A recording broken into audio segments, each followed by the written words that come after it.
Hello, everyone, and welcome back to another monthly market update. I am Kyle Kerr with Initium Real Estate, of course, and we are here today on April 18th. So I'm providing the update for the end of March stats and just kind of overall current trends and different news updates that we're seeing out here in the market. So as always, I like to start with the Victoria Real Estate Board March statistics that were put out at the beginning of April.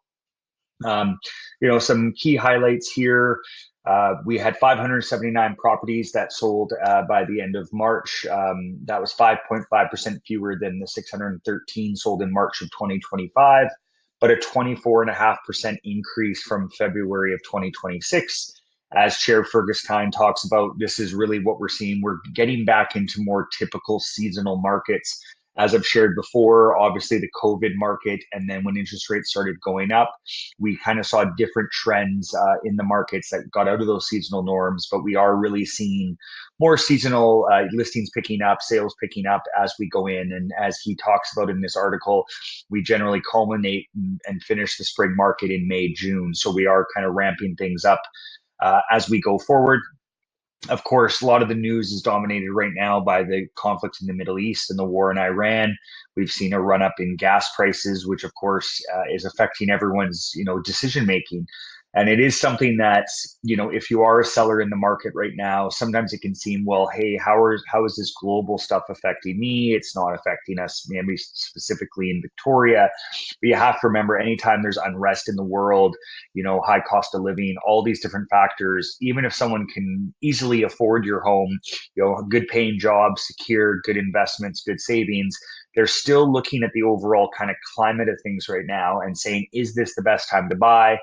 Are we going to see some changes in the market? Are interest rates going to go up? To reflect some of the inflation that we're having here. So there's so many different factors that people are considering. And so we are still seeing good demand in the market. But again, as I've said in the past, pricing is super important as we move forward because buyers do have more choice, and some of them will just come and look. And if they don't feel the price is right, they will just sit back and wait for you to make those adjustments. So yeah, some good information here.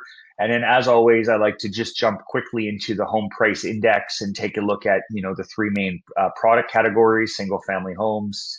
And as we can see here, we are seeing some stability and strength in the single family home sector building up. I'm going to do a little example with the home price index and some of its estimating tools to showcase, though, how depending on when you bought your home and if you're thinking about selling now, it's really to understand that not only these current 1 to 12 month trends, but what's happened over the last few years as well.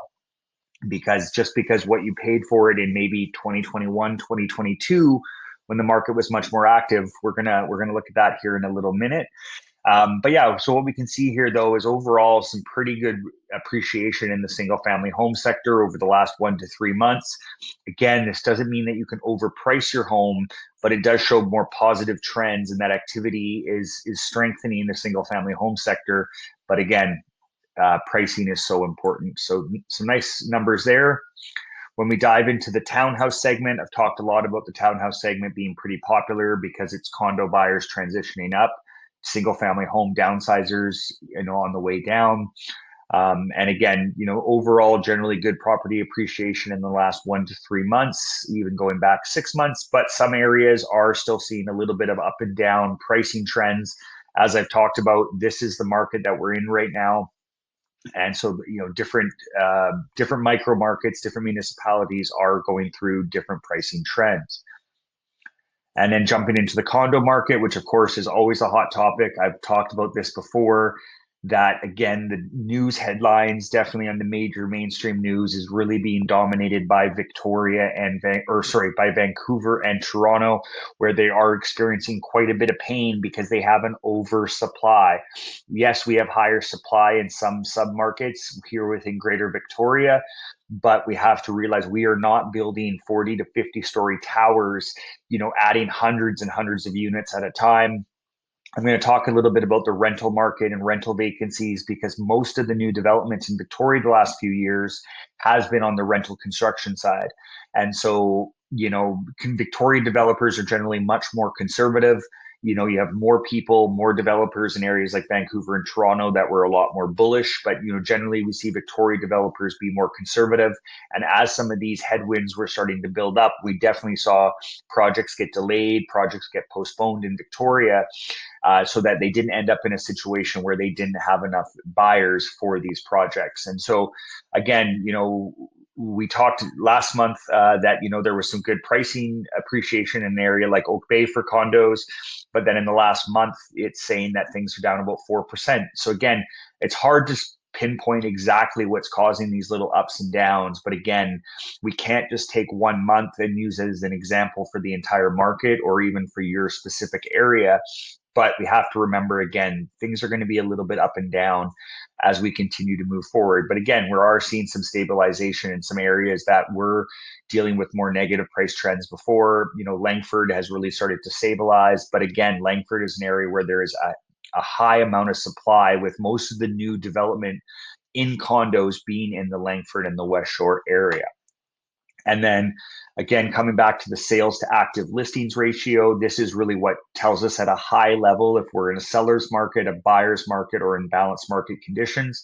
We reference here that anything between 17 to 28% of absorption rate month over month would put us in balanced market condition. The board's done a nice job of kind of highlighting that zone in gray here.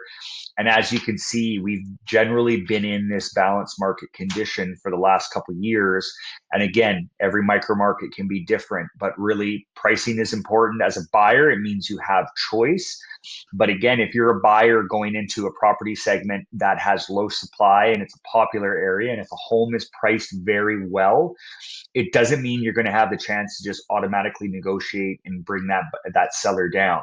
I went through this about a week and a half ago with some clients. They're looking at that really kind of affordable, attainable single family home price point. They'd like to stay in the core. So they're kind of under 900,000. And, there are some homes that have been sitting for a while. Generally, those are on busier roads and probably needing a decent amount of work. But again, your land value in some of these homes, which I always say is, when land values are 650, 750, 800,000 for a piece of land within the core in some of the premier neighborhoods, if a house is priced at 850, I kind of say that house is almost just like a bonus. And it's just not saying that it's a good thing, but it's really understanding that the land value carries a lot of the weight, especially for good locations. And so, but anyway, my story goes to that, a nice little house came up in the Fernwood area, smaller house, but fully renovated, really nice shape, nice backyard, good size lot. It was listed at 850. They ended up getting, I think it was 5 offers, and that property ended up selling for 892. So $42,000 over asking price. Again, not that this dictates the whole market, but even in an area where you think, oh, it's balanced market, I have a chance to negotiate, premier homes, well taken care of homes, good locations, and priced properly can still see competing offers potentially, especially in the single family home sector. And so again, this is a general ratio that we like to review.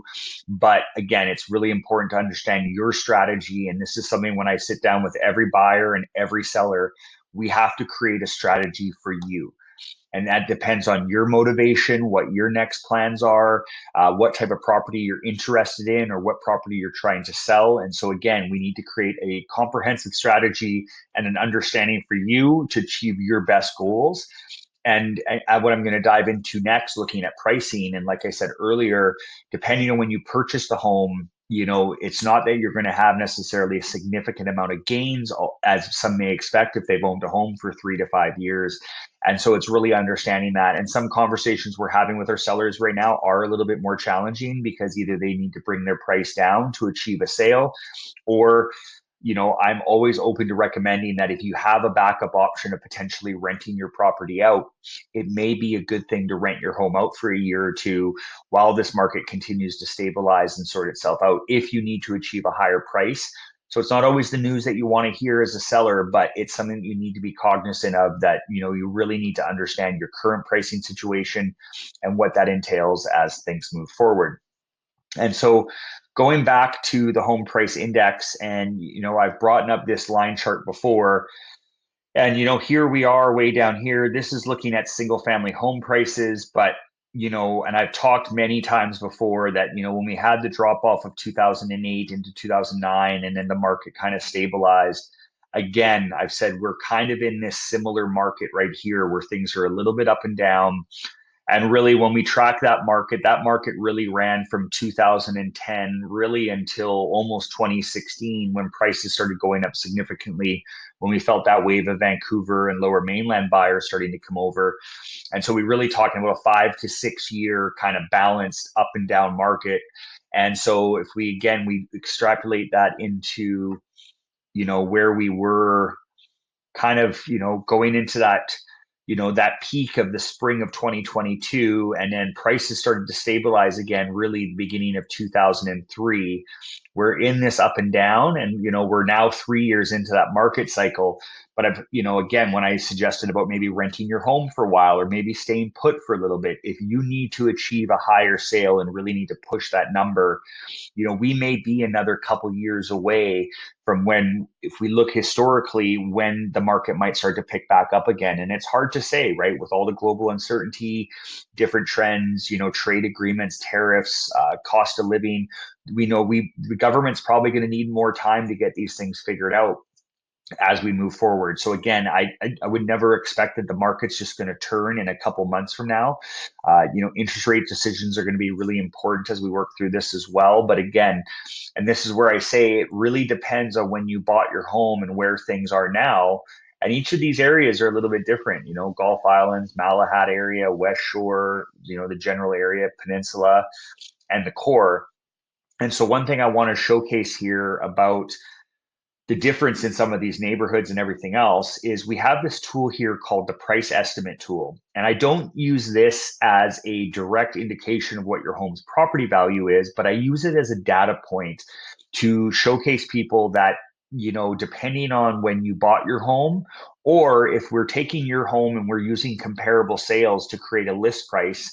Sometimes we want to look at, if there's not a lot of good comparables to use, if you're in a specific building and there hasn't been a lot of sales, or a very unique neighborhood with special types of views or types of features, we may have to go back further in history to review previous sale prices. But like I've said, prices have come up and come down in some areas as well. And so what this tool does is we can take a sale price in years past, and then this program will apply the home price index trends, the pricing trends that it's calculated, and apply a new potential list price or value range for that.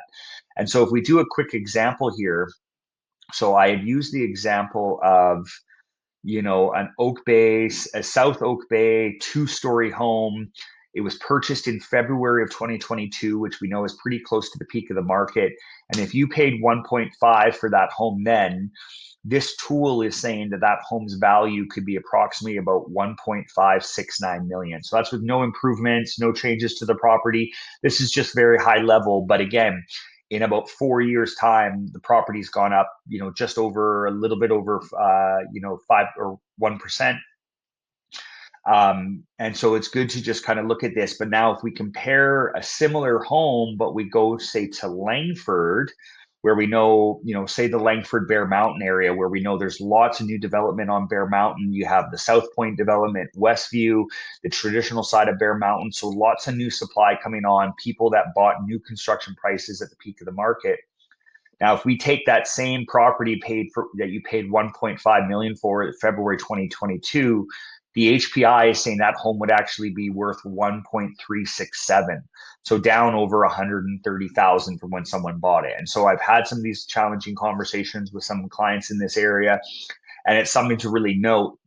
And so if a seller says, when I'm talking to sellers, say, well, my neighbor sold a couple of years ago and they sold for 1.5, I have to tell my current seller, hey, that actually 1.5 sale wouldn't be worth what it wouldn't be worth the same today. So we can't say, well, hey, they sold for 1.5 and we want to get at least 1.5 for our home. That 1.5 is actually 1.367. So these are all different factors that we really need to understand, that depending on what comparable sales we're using, how to allocate that to our current potential suggested selling price. And same for buyers as well, right? So if we're looking at comparable sales that have happened in the past, I'll show to my buyers, hey, the market's actually come down a little bit, so we can actually hopefully negotiate more. But it's also for buyers, I also have to say to them, hey, that they paid this much for that home. Then the market trends that, in Oak Bay, the market says the market's gone up a little bit. And so that home is that previous sale that sold for 1.5 is actually worth 1.57 now. And so again, these are all different data points that we use to create a comparative market analysis, both for buyers and sellers. And that's typically why when your realtor comes into the home, we generally look at sales from the last 3 to 6 months, because that's going to be the most accurate kind of timely transactions that have happened. And sometimes people say, well, I think my neighbor's home, again, 3 years ago that sold, that's a better comparable due to its features. And that's fair if it's comparing features to features. But again, we need to understand what has the market done in that gap in time frame. So again, all important things that we need to understand as we go through this, and why pricing is so different from neighborhood to neighborhood. And so if you have any questions on this, of course, let me know. I'm always happy to do a more individual market analysis for you. So then let's talk about what else is going on in the market, right? And so I always like to share different news articles and things like that. One of the big ones that just came out yesterday is that Kelowna, and I've talked about this before with the condo market and short-term rentals, Kelowna has now officially opted out of the short-term rental limits after their vacancy had soared more than 6%. And so as of June 1st, the city of Kelowna is going to be able to issue short-term rental licenses to people in their approved zones.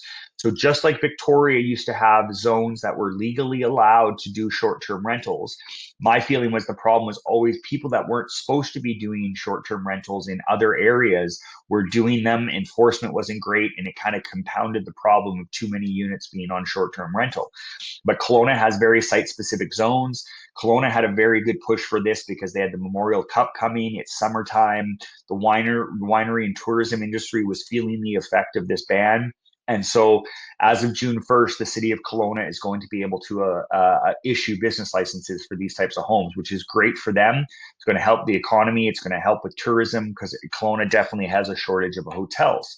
And so I did some research, because one of the stipulations that the province had put out was that a city under the short-term rental regulations needed to display that they had a rental vacancy rate of higher than 3% in 2 consecutive years. And this talks about how Kelowna's hit 6%. They hit 6.4% in 2025 due to a big new supply of rental construction. As I said, we've had a lot of that here too, and they were 3.8% in 2024. So they qualified for that exemption. So talking about the Capital Regional District, you're looking at some CMHC reports. Greater Victoria had a vacancy rate of 2.6% in 2024, so doesn't qualify.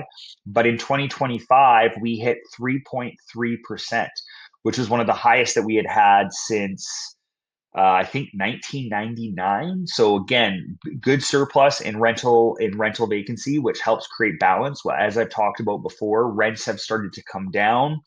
Tenants have choice. You can negotiate with landlords. You can get free incentives, move-in costs, 3 months rent, free Wi-Fi. So if you're a tenant right now, it's a great time to get out there, maybe move to a nicer, newer location. Or if you're coming up for renewal with your landlord, there are conversations there where you can say, hey, there are other opportunities for us to rent at a lower price. You could potentially talk to your landlord about potentially reducing the rent a little bit. Now, again, for the landlords listening, I'm not trying to take away any of your income, but it is something that you need to be cognizant of. And what I spoke to a landlord about this exact situation.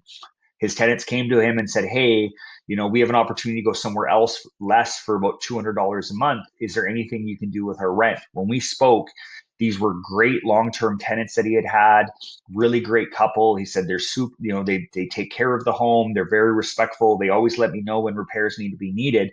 Now, he bought the home quite a while ago, and so he had some room to potentially adjust. And I said, well, is it worth it for you to let them go and try to find someone at the current rents, which might not be attainable anyway with the way that the rent trend is going? And I said, is it worth $150 a month to keep good quality tenants there for longer? And he decided, yes, it was the best option. So he ended up giving them about $150 off per month. But again, he's still making good revenue, and he's still, building equity in that investment as things move forward. Now, if you're someone who bought a rental property right at the peak of the market and you've got the higher interest rates and everything else, I understand you're probably in a different situation. And so, again, you may not be able to reduce your rent, but maybe there's other things you can do to incentivize to keep your tenants there. But it is something that as landlords, you need to be very cognizant of. And so, looping back to this conversation here, and then the forecast, so we had 3.3% vacancy rate in 2025, and the projection right now as of March is that the rental vacancy rate in Victoria is going to be 3.6%. So that means we'll have 2 years of over 3% vacancy rate. So now the question is the city of Victoria going to talk to the province about potentially creating an exemption for some short-term rentals? I'm very torn on this question. I mean, the city of Victoria has always been one of the more proponents of regulating and potentially restricting Airbnb. They have a feeling that it was the main factor of why the rental rates were high. I disagree to a point. I think again there were some units that should have been rentals or being used as principal residency. But I do think that Victoria is a tourism mecca. We need to have more short-term rental and like short-term stay options for tourism, for people coming here to help their families at hospitals. I've got a couple of rental units that I used to rent on a minimum 30-day basis. Those are all now rented for a minimum 90-day basis. But a lot of my tenants renting for a month at a time, these are traveling nurses, traveling doctors, government workers, consultants, people who are transitioning between homes. And so, a long-term rental does not work for them. They need a furnished place for 1 to 3 to 6 months. They're here for 4 months for a university. They don't want an unfurnished place where they have to sign a 1 year lease. So I'm hoping the city of Victoria realizes that there is a healthy niche market where we can have short-term rentals in a controlled atmosphere where people are paying their fair share proportion with taxes and regulations and everything else. But this brings more people to our city, which means our small and local businesses downtown and other areas will have more people visiting those areas. As more people continue to work from home, there are less people in the urban areas supporting all these great local businesses that we love to go to. So we need some of these transient people, these people that are coming here. And again, they don't want to stay in a hotel. They can't afford to stay at a hotel for 30, 60, 90 days because the hotel costs are so high because hotel rates have continued to go up with this restriction. So it's a very complex issue, but I do really, really hope that the city of Victoria after 2026, if we hit that over 3% vacancy rate, I really do hope that they look at carving out some kind of exemption for properties, especially in the downtown core and some of those other urban areas where it makes sense to have some form of short-term rentals. So something really interesting to track. If you're an investor client and you are interested maybe getting back into the Airbnb type atmosphere and you want to talk about Kelowna, I've worked in the Okanagan quite a bit myself as well, and I've got some great realtor partner contacts there. So always happy to have that conversation with you if this is a space that you want to get back into. There's going to be some other good articles here talking about the current market and some current projects and some new rental projects that are coming forward that are going to continue to add to that rental supply. One other thing I wanted to mention, something I'm proud of, is that I'm now advertising and working on the James Edition website. And so this is a luxury website, international website that I'm now advertising some of my more luxury properties on. With lots of great information here. If you're a person that likes cars, watches, yachts, all that stuff, there's a great collection of different assets and luxury brands here that you can find. So again, I'm really, really proud to advertising my properties here and getting more of an international reach. And you're going to see some great listings, of course, as always, at the bottom of this email with some of my great listings that we have right now. And I'm very lucky and grateful to have such great clients that entrust me to sell their homes. So I'm just over 24 minutes now, so I'm going to try to cut this short. Make sure to also check out the first-time home buyers article from my mortgage broker partner, Colleen Haslett. I think there's some great information there with some of the new incentives. Believe that we talked about last month with the government removing GST for first-time home buyers on new construction, a good way to stimulate some of the new construction and development market. So lots of great information here. I'll always keep you updated as things move forward. So again, thank you so much for tuning in today and look forward to seeing you soon. Thanks.